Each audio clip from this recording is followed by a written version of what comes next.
2023లో దాదాపు ఒక 300 మంది అటెండర్లని అవుట్సోర్సింగ్ కింద ఉన్న వాళ్ళని తొలగించడం జరిగిందట. సో పాపం వీళ్ళంతా మూసాపేట్ మరియు కూకట్పల్లి సర్కిల్ 23, 24 ఈ ప్రాంతంలో వీళ్ళు ఉద్యోగాల్లో ఉన్నారు. సో తను ఆ బ్యానర్ ఒకసారి హైలైట్ చేయు. వీళ్ళంతా కూడా అవుట్సోర్సింగ్ సిబ్బంది, ఏజెన్సీల ద్వారా వీళ్ళకి జీతాలు వస్తాయి, ప్రభుత్వం ఏజెన్సీలకు ఇస్తుంది. అయితే దాదాపు ఒక 300 మందిని తొలగించడం జరిగిందట.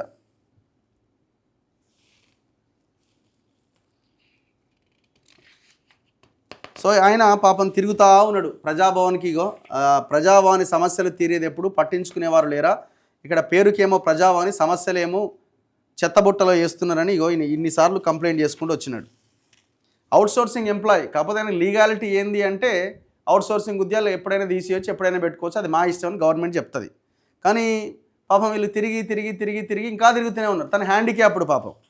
సో తను వికలాంగుడు కావడం చేత ఇంకా వేరే దగ్గర ఉద్యోగం చేయడానికి అవకాశం లేదు, ఇన్నేళ్ళు అక్కడే పనిచేసిండు. కాబట్టి మళ్ళీ నా ఉద్యోగం మళ్ళీ నాకు ఇవ్వండి అని తను ఒక్కడే తిరుగుతున్నాడు. సో అందరికి కంప్లైంట్ చేసిండు. చెప్పండి ఏంటి మీ సమస్య ఏంటి? నేను కూకట్పల్లి జోనల్ ఆఫీస్లో అటెండర్గా చేశాను 15 సంవత్సరాలు. కూకట్పల్లి జోనల్ ఆఫీసులో అటెండర్గా పనిచేసాను. వార్డ్ ఆఫీస్లో 8 సంవత్సరాలు చేసిన. దాని తర్వాత జోనల్ ఆఫీస్లో చేసినాను. ఓకే. మాకు వితౌట్ ఇంటిమేషన్ తోని తీసేసినారు. మిగతా వాళ్ళకి ఏమో 3 లక్షలు 4 లక్షలు వచ్చి ఎఫ్ఆర్ఎస్ అటెండెన్స్ వేసుకొని యూనిఫామ్ ఆఫీసర్లో వచ్చినప్పుడు ఇట్లా యూనిఫామ్ వేసుకోవాలి. ఆఫీసర్లో వచ్చినప్పుడు ఇట్లా యూనిఫామ్ వేసుకోవాలి. పెద్ద పెద్ద కాళ్ళల్లో దాంట్లో వస్తుంది. ఇగో ఈయన ముత్యాలని 3 లక్షలు ఇచ్చి ఎక్కిండి ఈయన ఈ బిల్డింగ్. ఈయనకి ఎవరు ఈయన ముత్యాలని ఒక వర్కర్ ఉన్నాడు, డిప్యూటీ కమిషనర్ రవికుమార్, ఈయన పెట్టించిండు. ఆయన కూడా అటెండరేనా? ఈయన అటెండర్ కాదు, ఈయన స్వీపర్. ఇగో ఇట్లా ఫోటోలు ఆఫీసర్లో వచ్చినప్పుడు ఇట్లా ఫోటో యూనిఫామ్ దిగాలి వేసుకొని. ఆఫీసర్లో వెళ్ళిపోయినాక ఫేక్ అన్నట్టు వాళ్ళు పని చేయరు, ఏం జీతం తీసుకుంటారు. ఇట్లా యూనిఫామ్ వాడేసాలే, కథం కాళ్ళల్లో దాంట్లో రావాలి, వెళ్ళిపోవాలి. ఈయన ఇల్లు చూడు. ఇప్పుడు నేను ఫిజికల్ హ్యాండిక్యాప్ నేను ఇన్నిసార్లు చూపిస్తాను. ఉద్యోగం ఉందా ఎవరికి? ఆయనకు ఉన్నది. వచ్చి జీతం వస్తుంది కంటిన్యూ. అట్లా 350 మందికి నేను చూపిస్తాను. నా మీద క్రిమినల్ కేసులు పెట్టినది. 350 మందిని నేను చూపించిన, డైరెక్ట్ లైవ్ గా చూపించాను. డిప్యూటీ కమిషనర్ కి, ఏమోచ్ కి, శానిటరీ సూపర్వైజర్ కి, ఇలా అందరికి చూపించిన. నా మీద క్రిమినల్ కేసు పెట్టిండు. ఇదే బి కార్తిక్ ఏమోచ్ నా మీద కేసు పెట్టిండు. ఇప్పుడు ఇంత పెద్ద బిల్డింగ్ ఉన్న ఆయనకి అవుట్ సోర్సింగ్ లో ఉద్యోగం అంటే పని కూడా సరే, పని చేస్తే ఉద్యోగం ఇవ్వచ్చు, పని చేస్తలేడా? పని ఏం చేయడు. అలా అన్న దగ్గర అసిస్టెంట్ బిల్ కలెక్టర్ గా చేస్తాడు. శానిటేషన్ వర్కర్ ఈయన యాక్చువల్లీ. ఓకే. ఈయన ఏం పని చేయడు. ఈయన పెద్ద పెద్ద కాళ్ళు ఉన్నాయి ఈయన దగ్గర. ఓకే. ఒక ఎమ్మెల్యే ఎంపీ తిరిగే కాళ్ళలో తిరుగుతాడు ఈయన. ఈయనకి జీతం అట్లా ఎంత మంది ఉన్నారు? ఇట్లా 350 మంది ఉన్నారు, లేడీస్ జెంట్స్. ఓన్లీ మీ డిపార్ట్మెంట్? జిహెచ్ఎంసీలో ఖాళీ కూకట్పల్లి మన జోనల్ ఆఫీస్లో. నేను ఇంతమందికి చూపించే వాళ్ళకి నా మీద క్రిమినల్ కేసులు పెట్టిన. నేను రేవంత్ రెడ్డి ఎంపీ ఉన్నప్పటి నుంచి తిరుగుతున్నాను. ఆయన లెటర్ కూడా ఇచ్చిండు నాకు. ఈ 3 ఎమ్మెల్యేలు ఇచ్చిన, కృష్ణారావు, గాంధీ, వివేక్. ఈ ఎమ్మెల్యేల మనుషులేమో ఆఫీస్లో పని చేయాలి, మేమేమో బయట తిరగాలి. ఎమ్మెల్యే మనుషులేమో రావాలే, తమ్మేసుకొని వెళ్ళిపోవాలి. వీళ్ళకి మేము చూపిస్తేమే వాళ్ళ ఎమ్మెల్యే మనుషులు రా భయ్, మీరు చెప్పేది ఎవరు అని ఆఫీసర్లు. ఎమ్మెల్యే మనుషులు కృష్ణారావు, ఇప్పుడు ఈయన కూడా కృష్ణారావు మనిషినా? ఈయన కూడా కృష్ణారావు మనిషి. ఆయన ఇంటికాడనే ఉంటాడు ఆయన. నేను ఇంతమందికి చూపించిన. నేను అప్పుడు కేటీఆర్ కూడా లెటర్ ఇచ్చిన, మున్సిపల్ మినిస్టర్ ఉన్నప్పుడు. ఓకే. కేటీఆర్ కూడా లెటర్ ఇచ్చిన. కేటీఆర్ కూడా లెటర్ ఇస్తే నన్ను అరెస్ట్ చేయించింది. నాకు 7th ప్లేస్ లా కేటీఆర్ వస్తే గల్వానికి పోతే నన్ను అరెస్ట్ చేయించిన వీళ్ళు. ఇది అరెస్ట్ చేసి జైలు వేసిరా ఏమన్నా? పిఎస్లో పెట్టి. నాకు రేవంత్ రెడ్డి ఎంపీ ఉన్నప్పటి నుంచి లెటర్ ఉన్నది. నేను ఆయనకి మొన్న కూడా కలిసిన. మొన్న కూడా రిజల్ట్ కలిసి ఆయనకి అన్న ఇట్లా అంటే, నేను సరే తమ్మి నేను చెప్తా అని చెప్పిండు ఆయన. పై వాళ్ళు ఏమో కింద వాళ్ళు ఏమో ఇది చేస్తలేదు వాళ్ళు. నేను అందరి దగ్గర పోయినా. ఉద్యోగం తీసేసి ఎప్పుడు మీరు ఒక్కరిదే తీసేసిరా అందరిదా? మాకు 300 మందికి తీసేసినాను. ఎందుకు తీసేసారు? రీజన్ ఏంది? రీజన్ ఏం లేదన్న, వాళ్ళు వేరే వాళ్ళ మనుషులకి లోపల తీసుకుని పెట్టుకున్నామని చూసిన. కొత్త వాళ్ళని పెట్టుకుని మిమ్మల్ని తీసేసి మమ్మల్ని బయట పంపించేసి, మీరు ఫీల్డ్ మీద పోండి, ఆఫీస్లో ఎవరు చేయొద్దు. ఇలా ఆఫీస్లో పెద్ద పెద్ద ఆఫీసర్లు ఇంట్లో చేసిన వాళ్ళు ఇక్కడ ఆఫీస్లో చేయొద్దు అని చెప్పిన వాళ్ళు. అంటే మేము చూపించాం ఇంతమంది, మళ్ళీ తమ్ముకొట్టి వాళ్ళు వెళ్ళిపోతున్నాం. మళ్ళీ వాళ్ళకి ఒక రూల్స్, మాకు ఒక రూల్స్ ఎందుకని మేము అడిగితే నా మీద క్రిమినల్ కేసు పెట్టినాను. నేను రేవంత్ రెడ్డికి కూడా కలిసి లెటర్ ఇచ్చిన. ఆయనకు కూడా నేను ప్రతి మన దానకిషోర్ సార్కి అందరికి లెటర్లు ఇచ్చినాను. ప్రిన్సిపల్ సెక్రటరీకి, మున్సిపల్ కమిషనర్ 5 మంది మారిన 5 మందికి ఇచ్చినాను. ఏం పేరు మీ పేరు? నా పేరు మొహమ్మద్ అహ్మద్ సార్. మొహమ్మద్ అహ్మద్. మరి ఇప్పుడు ఇప్పుడు ఎమ్మెల్యేని అడిగితే ఏమంటాడు?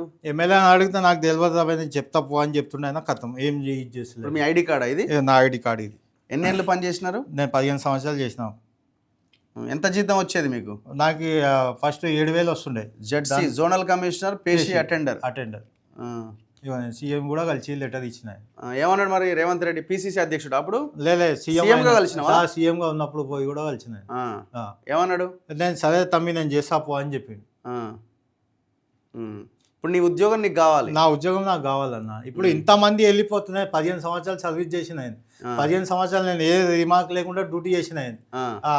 వాళ్ళకి వచ్చి తమ్ము కొట్టి నెలకు 5,000 4,000 ఇచ్చి సూపర్వైజర్కి ఇచ్చి వెళ్ళిపోతున్నారు. వాళ్ళకి ఎట్లా సాలరీ ఇస్తారన్న మీరు? నేను అదే అడుగుతున్నాను. నాది ఆయనకు జీతం ఇస్తే ఆయనకి కమిషన్ సూపర్వైజర్కి 4,000 పోతాయి. దాంట్లోకి వెళ్ళి 2,000 ఏమోచ్కి పోతుంది. మరి సంతకం పెట్టాలి ఎవ్రీడే వచ్చి ఉండదు అట్లా? ఎఫ్ఆర్ఐస్ అటెండెన్స్ అన్న. ఎఫ్ఆర్ఐస్ అటెండెన్స్ వచ్చి వాళ్ళు ఎఫ్ఆర్ఐస్ అటెండెన్స్ దిగేసి వెళ్ళిపోతారు. ఎవ్రీడే వస్తారా?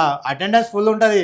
ఆఫీసర్లు ఏం ఫీల్డ్ మీద వాళ్ళు వర్కర్ ఉన్నారా లేదా ఏం చూడరు. వాళ్ళు అటెండెన్స్ పడుతుందా పడతలే అదే చూస్తున్నారు వాళ్ళు. కథం ఇదే ఉన్నదన్న. ఇవన్నీ అడిగినందుకు నీ ఉద్యోగం నా మీద క్రిమినల్ కేసులు పెట్టిన. కేవీహెచ్బి పిఎస్ లో కూకూడిపల్లి డిప్యూటీ కమిషనర్ రవికుమార్ సస్పెండ్ అయ్యింది కదా రాజేంద్ర. ఏం పైసలు తీసుకున్నా? 3 లక్షలు తీసుకుని ఏసీబీగా డ్రాప్ అయ్యింది దొంగ. ఇంకొక ఆయన బి కార్తిక్ అని ఆయన 3 లక్షలు 4 లక్షలు తీసుకొని మొన్న మార్చ్లో డిసెంబర్లో 80 మందికి పెట్టిండు ఆయన. ఎవరైనా? ఏమోజ్ డాక్టర్ కార్తిక్ ఏమోజ్.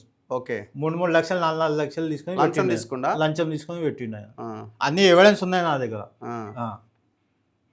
నాకు డ్యూటీ మీద తీసుకోమంటే నీకు ఇప్పుడు నేను ఏం చెప్పను. నా దగ్గర రాకు. ఏం ఎవిడెన్స్ ఉంది మీ దగ్గర? ఇంకా నా దగ్గర ఉన్నాయి ఎవిడెన్స్ ఉంది.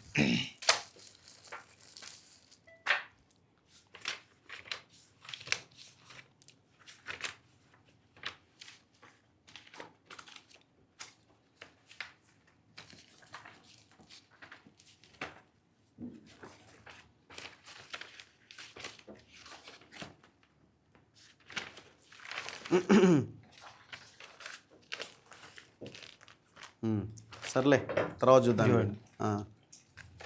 ఏంటి ఇవన్నీ? ఇది లాంగ్ ఆప్షన్ అని లిస్ట్ ఇచ్చినది. లాంగ్ ఆప్షన్ మేము కానే కాదు, మాకు వితౌట్ ఇంటిమేషన్ తోని ఇప్పుడు తీసిన వాళ్ళకి నోటీస్ ఇస్తున్నారు. మీరు ఆబ్సెంట్ ఉన్నారనా? మేము ఆబ్సెంట్ ఏం లేము అన్న. లాంగ్ ఆబ్సెంట్ అని పెట్టినారు కదా. ఇది వాళ్ళు లాంగ్ ఆబ్సెంట్ అని వాళ్ళు పెట్టినారు. మేము లాంగ్ ఆబ్సెంట్ లేనేలేము. మేము ఎప్పటి నుంచి లెటర్లు ఇస్తున్నాం. ఆ లెటర్ మా లెటర్లు ఎంక్వైరీ చేయండి మీరు. ఓకే. మా లెటర్లు మేము ఎన్ని లెటర్లు ఇచ్చినాం ఏమి ఇచ్చినాం ఎప్పటి నుంచి. వాళ్ళు ఏమంటారంటే సింపుల్ గా అవుట్ సోర్సింగ్ ఎంప్లాయీ ఏజెన్సీల ద్వారా పెట్టుకుంటాం, మాకేం సంబంధం వాళ్ళతోటి. ఇప్పుడు కొత్తలకు పెట్టుకుంటున్నారు కదా. ఇప్పుడు కమిషనర్ సార్ కూడా ఆర్మీ కర్ణాకర్ సార్ కూడా చెప్పిండు తీసుకోమని. మన జోనల్ కమిషనర్ అపూర్వ చౌహాన్ కూడా తీసుకోమని చెప్తున్నారు. కానీ వీళ్ళు కింద వాళ్ళు ఫైల్ మూవ్ చేస్తలేరు. వీళ్ళు ఇప్పుడు మూవ్ చేయాల్సింది ఎవరు? మన డిప్యూటీ కమిషనర్ జోనల్ కమిషనర్. ఏం పేర్లు వాళ్ళవి? అపూర్వ చౌహాన్, ఇంకొక ఆయన ఇస్వాల్తో నాయక్ అని ఉన్నాడు ఆయన. ఓకే. ఏమంటారు వాళ్ళు అడిగితే? వాళ్ళు నేను చెప్పిన నేను కింద ఏమోస్కి చెప్పిన ఏమోస్ ట్రాన్స్ఫర్ అయిపోయాడు. డి వచ్చిండు. డి నాకు తెలియదు, ఇక పైనుంచి అప్రోలో వచ్చినాక నేను తీసుకుంటానని చెప్తున్నాను.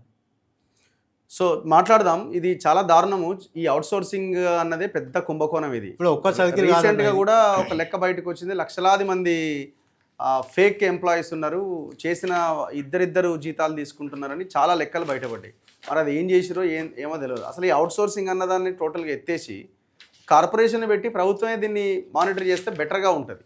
ఆ హామీ ఎలక్షన్లకు ముందు ఇచ్చినా ఇంతవరకు దాన్ని అమలు లేదు, ఏం లేదు. ఇప్పుడు ఈయనది కూడా అదే పరిస్థితి. ఇప్పుడు ఈయన అవసరం వీళ్ళని తీసేసారు, వాళ్ళకి కావాల్సిన వాళ్ళు తెచ్చుకున్నారు. ఇప్పుడు ఎవరు పని చేయదు. ఇప్పుడు ఎస్ఎఫ్ఏలో తమ్ముళ్ళు వాళ్ళ మిస్సెస్లు అందరూ ఉన్నారు. రావాలి, రోజు తమ్ము వేసుకోవాలి, వెళ్ళిపోవాలి ఇంటికి. ఎఫ్ఆర్ఐస్ అటెండెన్స్ దిగాలి, వెళ్ళిపోవాలి ఇంటికి. రైట్, మాట్లాడదాం. ఇది పరిస్థితి. చూస్తూనే ఉండండి మన తొలి వెలుగు.